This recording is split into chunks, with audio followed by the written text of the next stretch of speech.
Every month we get calls and reports from lawyers involving problems that arise during the settlement of a lawsuit. Here are some common problems we see and how to avoid them. First, are you accepting an offer or making a counteroffer? I recently encountered a claim where an offer was made by the plaintiff to provide a dismissal and a release in exchange for a waiver of costs.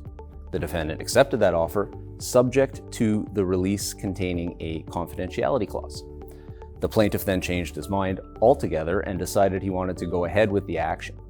The defendant applied to enforce the settlement, and the plaintiff opposed, arguing that the term requiring the confidentiality clause constituted a counteroffer such that the initial offer was rejected and no longer open for acceptance. The plaintiff was successful, there was no settlement, and the action had to proceed. So beware of adding any terms to an offer when your instructions or intention is to accept the offer. Second, settler's remorse is another frequent source of claims. It's not uncommon for a client to appear happy with an offer and provide instructions to accept it, and then change their mind days or even hours after the offer has been accepted.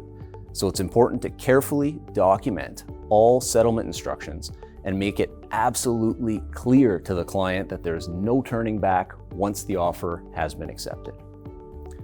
Third, relying on standing instructions.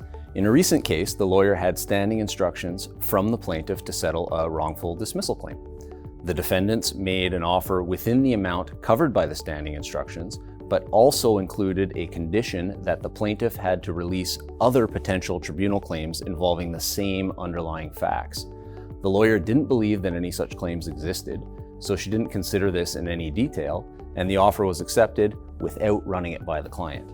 The plaintiff felt very differently and was adamantly opposed to releasing any additional claims, which resulted in an application by the defendants to enforce the settlement.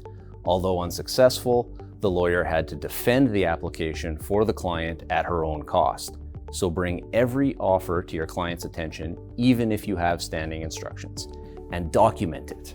Fourth, this one may seem obvious, but don't forget about offers.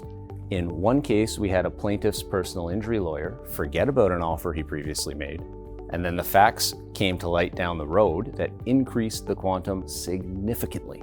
So it came as a surprise when defense counsel purported to accept that old offer, which was now a great deal for the defendant. Our recommendation is to either include an expiry date in the offer, or be sure to diarize the offer to circle back to it and reevaluate. These are just a few of the pitfalls that we've encountered regarding settlement.